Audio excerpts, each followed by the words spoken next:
On November 16th, Associated Student Body President Pedro Ramirez came forth as being an undocumented student. Since that day, Ramirez has become a national figure. The Huffington Post recently named Ramirez as one of the top college role models in 2010. Today, Ramirez is here to share with the Collegian his thoughts of how his secret unraveled. Thank you so much for joining us today, Pedro. Thank you for having me. So, you're getting pretty close to the end of your term. How do you think this year played out? It's quite an interesting year, I can tell you that. I know student body government, the politics behind it are very nasty, and I know from hearing a lot of my colleagues from different campuses, hearing their stories on what happens in theirs, how they're getting pressure to do this and pressure them trying to get resigned. So I know it's been a different year, but I think surrounding the controversy, concerning myself, I think we've done a lot of good things in Associated Students. I think we've done more for our students in recent years, and we accomplished a lot. Even though a lot of students won't see that, they'll see me and my issues, but they'll notice, and a lot of students do notice some of the stuff we have accomplished and what we've gotten for them. I've been to a couple of the ASI meetings, and I know that since you've come out with your status, the meetings have become pretty heated, and people come to express their admiration, but also their frustration with you.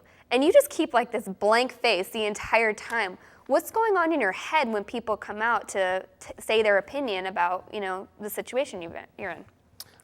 The meetings are interesting. There are some of them. The November and December meetings were very, very heated. A lot of people very passionate about the issue, on both sides, and they kind of slowly died down. But we still got a lot of people still interested in the issue. But behind me, I support and I embrace the freedom of speech, and everybody has a right to say whatever they want. And so I have no right to lash out at them. Anybody can say anything they want, so that's what I think.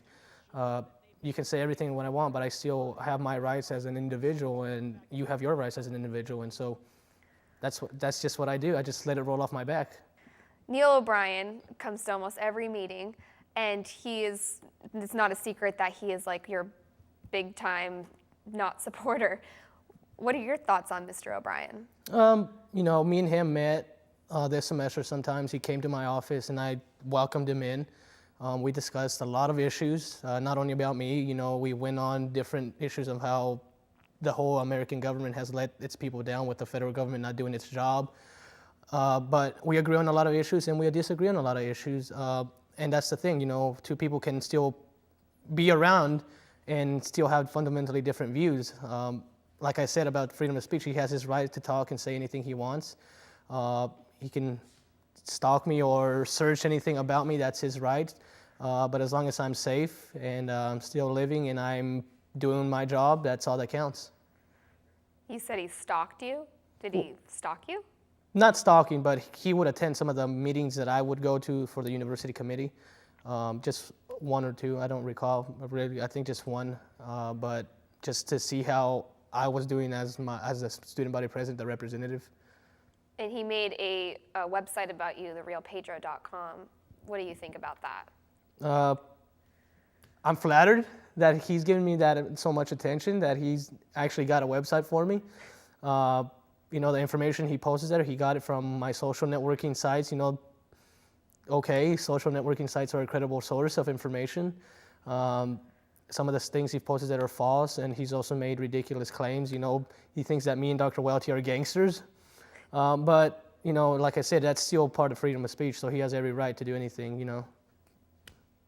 And so you're graduating this semester, at the end of this semester, correct?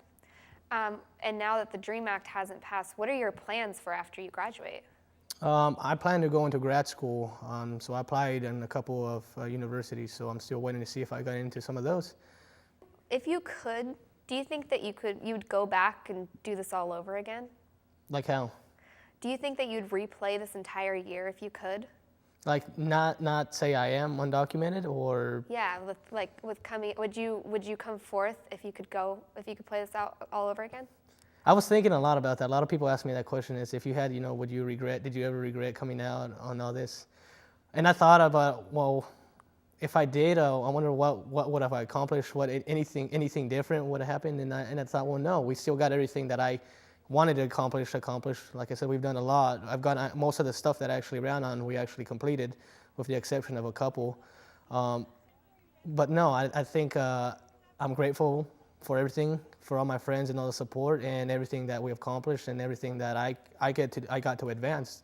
You know, even though if people still think it's that are against, I use the spotlight also to pass our student agenda through CSSA. You know, I've got a lot of access to the Capitol in Sacramento, and I go there all the time to discuss other bills, not just about student immigrants, but higher education and foster youth and things like that. So I've actually gotten a lot done because of this. So you don't regret it at all? No. Cool. And so you were recognized by the Huffington Post for coming forth. What do you think about that? Well, I was in D.C. when that happened. My friend texted me saying that congratulations for the recognition on the HuffPost, and I was like, what? What are you talking about? Then he sends me the link, and I look, and I'm shocked. It was definitely breathtaking, and I'm very honored. The Huffington Post wasn't one of my only honors. I actually just got honored by the State Assembly Latino Caucus. They actually passed a resolution to support me, which is a pretty big deal. And then CSSA named me the Student Advocate of the Year.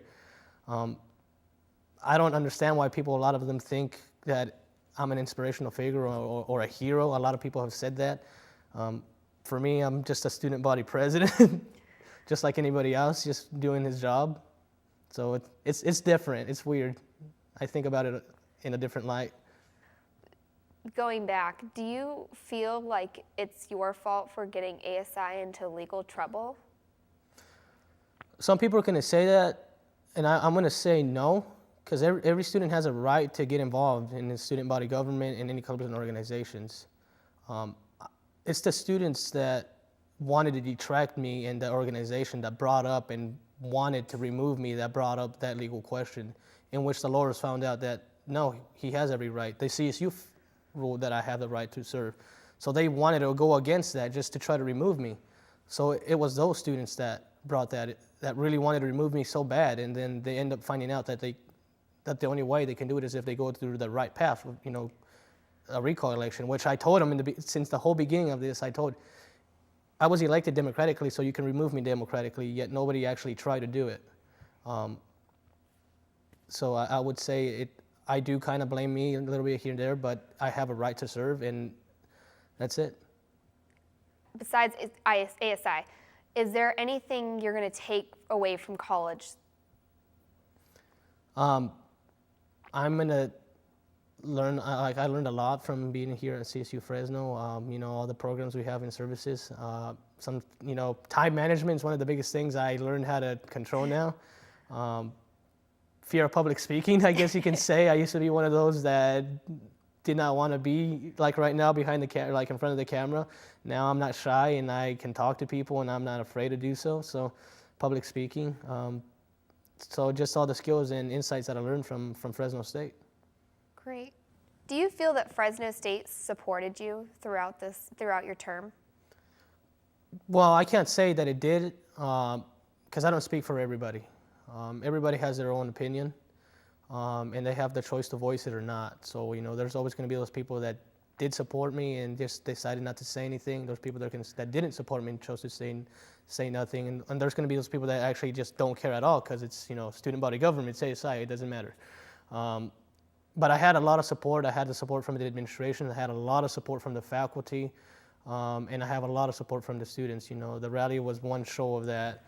And then overwhelmingly, when at the ASI meetings, students were the ones that supported me the most there. A lot of the people that actually came were people from outside communities, actually, that came and voiced their opinion against me. But I can't say that the campus supported me or not. That's what everybody to decide on. Is there anything that you'd like to let your students or peers know as you finish up your term? I just like to let them know that, we worked hard for you, the whole student body government, that even with this whole scandal, you can say we did the work. You might not notice it, but we got a lot accomplished. You can look around the campus and see new things popping up here and there, and we're working hard for next year to make sure that the budget cuts don't affect the students. That's the biggest challenge that we had is budget. We need your help, even in next year, even if I'm not here, the next student body government is coming in, they're going to have a hard time with the budget cuts, and we need your voice to go to Sacramento and voice your opinions, because it's not going to get any easier for students. And, we did our best this year to try to stop that. We were lucky that we got a lot of funding this year and stimulus funds, and we were able to protect library hours and expand on them and everything for this year.